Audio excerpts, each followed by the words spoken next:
नमस्कार। संयोग हूँ और फार्मिंग विद संयोग में आपका बहुत बहुत स्वागत है। आज हम बात करने वाले हैं मूंग की दो वैरायटियों के बारे में जो कि सबसे कम दिन की है। अब समस्या ये है इनमें कि अगर कम दिन की मूंग है, मूंग की किस्म कम दिन की है, तो उसमें पानी कम लगेंगे और फूल भी जल्दी आएंगे।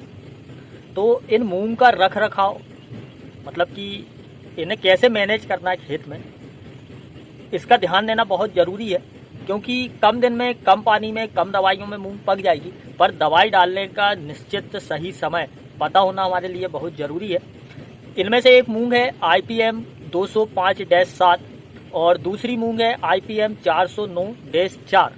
इन दोनों ही मूंग की किस्म को कानपुर कृषि दलहन अनुसंधान केंद्र के द्वारा बनाया गया है और पिछले 2 वर्षों में कुछ किसानों ने इन मूंगों को बोया है।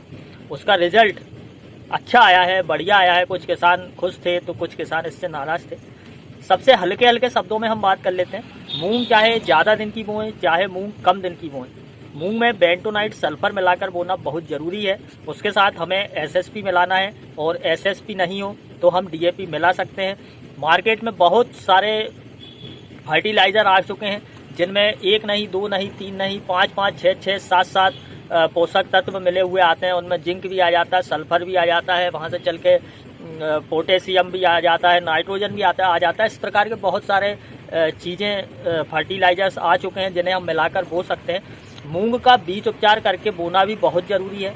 वो इसलिए कि आपको मैं रीज़न भी बता देता हूँ कि मिट्टी में लगातार फफूंद और लगातार कीट बढ़ते जा रहे हैं। वो इसलिए बढ़ते जा रहे हैं कि किसान लगातार 2-2, 3-3 फसल लेता जा रहा है। अब जैसे हमारे क्षेत्र में गर्मियों में मूंग उगाती है, ऐसे बहुत से क्षेत्रों में मूंग उगा रही होगी। और गर्मियों में अधिकतर गहरी बखरनी करके खेतों को गर्मी भर के लिए खुला छोड़ देना बहुत ज़रूरी होता था, जो कि आजकल ऐसा नहीं हो पा रहा है। इसी कारण से मूंग के बीज को उपचारित करना भी बहुत ज़रूरी है।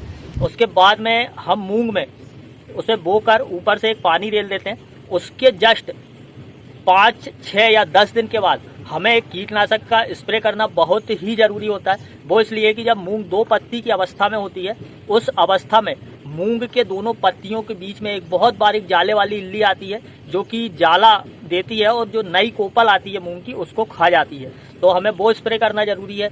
उसके जस्ट बाद में हमें मूंग लगभग 20 दिन की जब हो चुकी है तो हमें उसमें पहला पानी देना ज़रूरी होता है। उस समय पे भी हमें छिड़काव करना ज़रूरी होता है।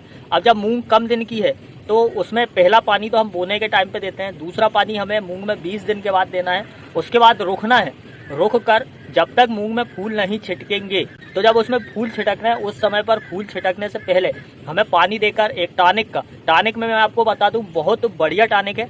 आप फेंटेक लें और फेंटेक के साथ आप गोदरेज का डबल मिलाएं। गर्मियों में अगर आप मूंग में स्प्रे कर रहे हैं तो उससे आपकी मूंग भी बहुत बढ़िया तरीके से प्रोग्रेस करेगी और गोदरेज की डबल से फूल बहुत ज़्यादा मात्रा में आ जाएंगे आपकी मूंग में।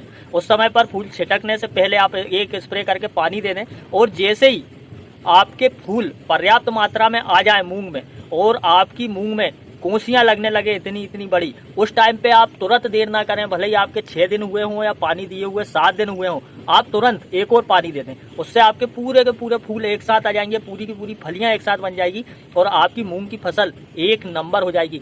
आज्ञा चाहूँगा आज के लिए इतना ही। जय राम जी की। अगर आपको वीडियो अच्छी लगी हो तो आप प्लीज़ अधिक से अधिक किसानों को शेयर कीजिए और नए हो तो सब्सक्राइब भी कर लेना।